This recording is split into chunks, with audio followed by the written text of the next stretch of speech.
Hey guys, Taneda here.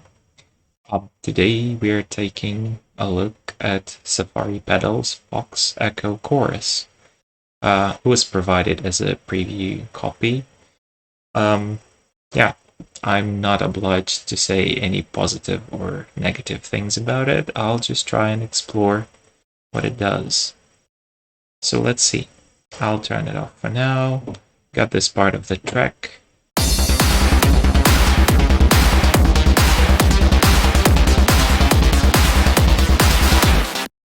Some whatever techno-ish thing.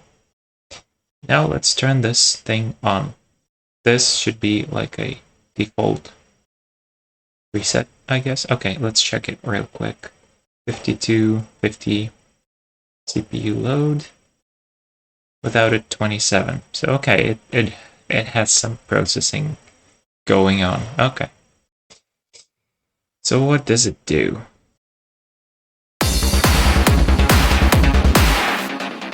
Something not yet obvious. Let's just blend it to the full.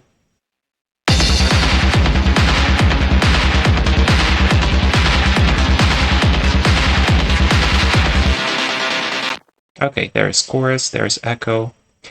I mean, I've read in the manual it's called sound on sound. It's supposed to be something like a tape emulation. Then there is reverb, EQ, and we got some more configuration. I already like this for the part that there is some configurability to each of the module, which is great. Previous pedals didn't have that. And this is more like an, I don't know, amp or something like that, not a full pedal. So let's see. I'll turn things off and let's see one by one what happens.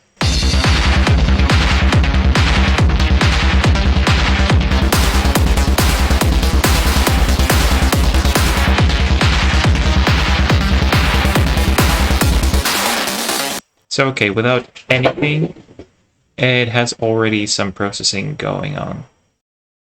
Good. It sounds like some sort of a saturation to me.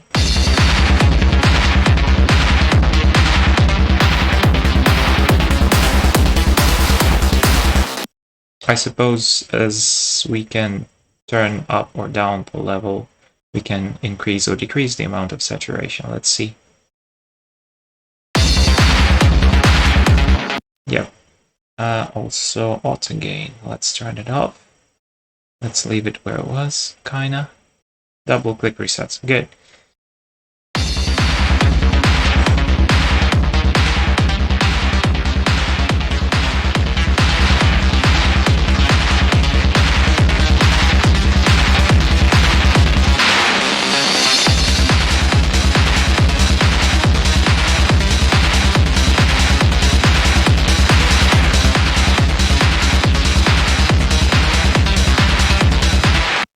There's a fair bit of saturation happening here.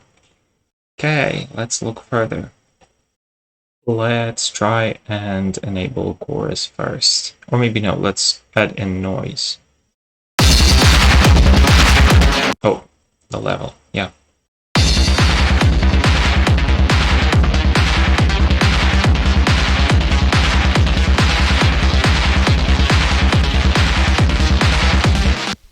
It's a very slight noise. You can see it being applied here. Let's take a look a bit more precisely.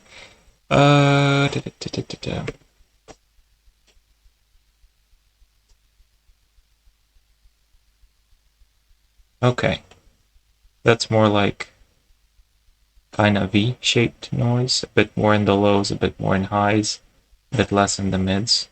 Nice.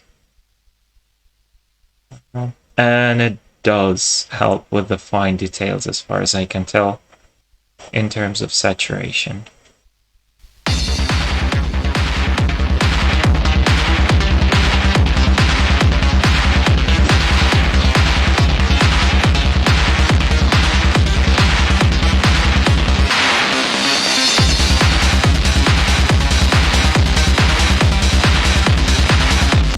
Just a tiny bit. There is a change when you're adding it. That's pretty good. Okay. Get rid of noise. Chorus. Let's turn on the intensity to the full.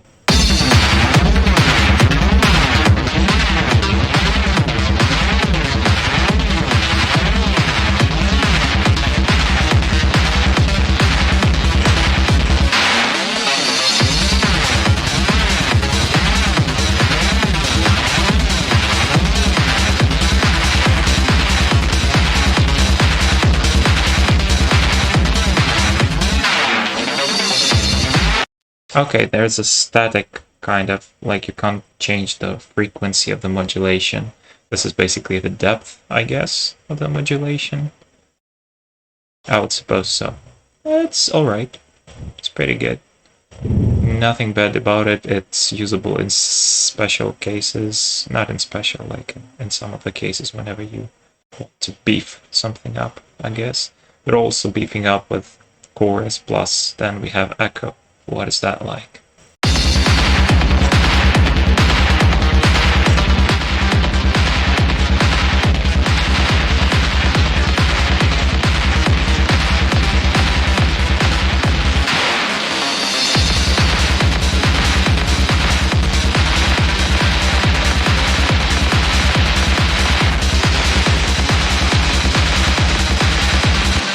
Okay, these seem to me like a predefined kind of presets. Let's just try the kick drum.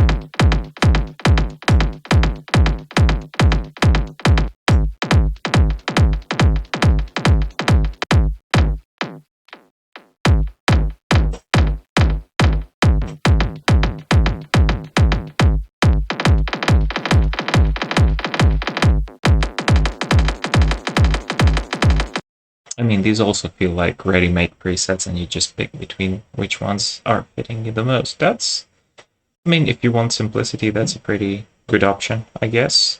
If you find these specific ones working in the context. I'm not quite sure. You can't change the filter of the tail of the echo. It's a little bit unfortunate, but sometimes you don't want a lot of low end, so it seems like all of them are pretty high passed.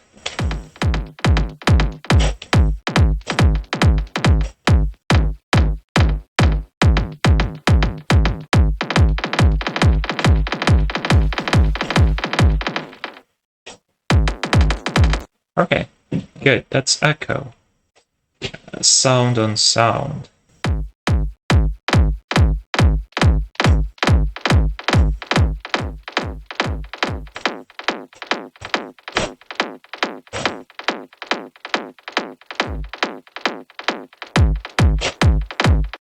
Okay, it seems like the looped kind of thing which repeats over and over, and kind of each time with the feedback it shrinks the filter of the output.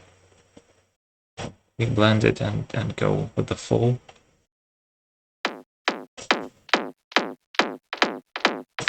Seems like it's also has a bit of offset in terms of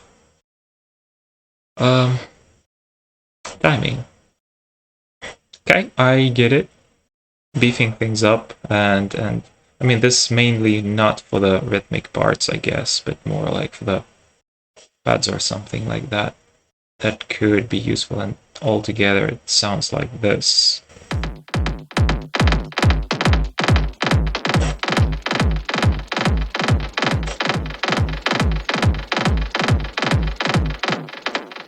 Can be pretty interesting. Reverb. What does this one sound like?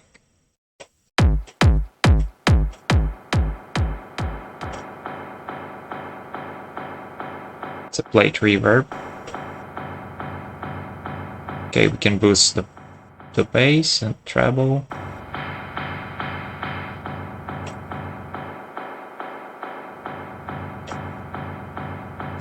We still don't retain the full like range of the original audio.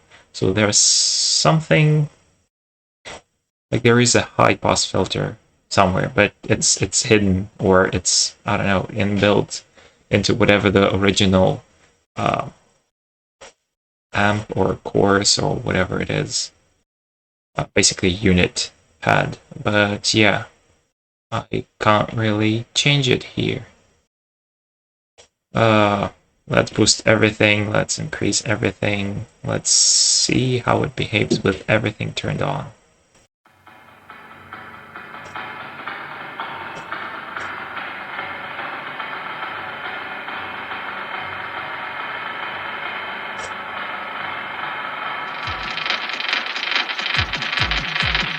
This is more like mix button.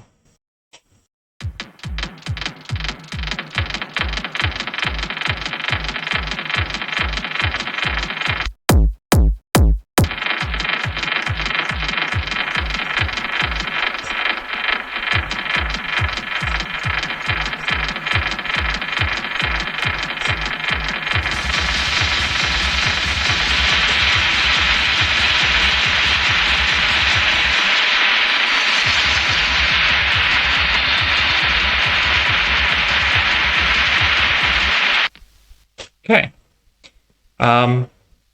I like some things about it. I like how it makes everything kind of washed out, and I wouldn't say unusual way, because like there are several stereo processes stacked together, and all of them, each one of them has own effect. Yeah, but everything is high passed, which is like I like it, but it's not always the case that I want everything to be high passed. And yeah, lack of configurability of pre-post filters, etc.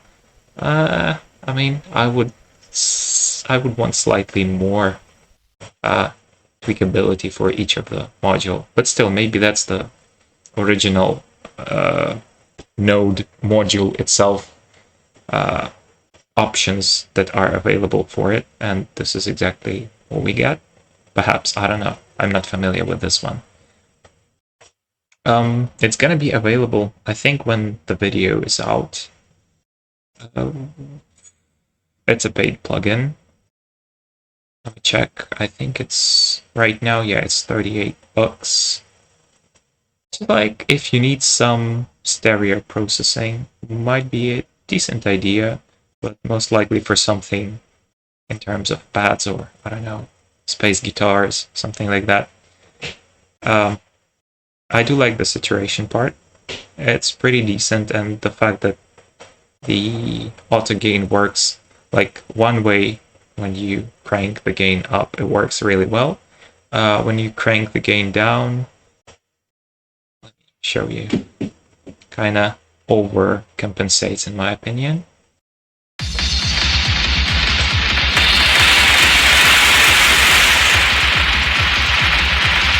Yeah, and it starts clipping on the mixer. So like the backward auto gain is a little off, at least seems to me. And I wish I could tweak each of those a little bit further. But yeah, it's a pretty decent tool if you need something like that. Is it worth it? You decide. If you like the sound of it, might as well. Links and whatnot are in the description below. You can check it out yourself. I think there should be a demo policy. Yeah, 14 days. Check it out. Go see if you find it useful. If it's something you like from simplicity standpoint, it's pretty good in my opinion. Like, you turn it on, you just like quickly dial in the modes you want. There you go. So yeah, hope it helps. See you in the next one. Bye.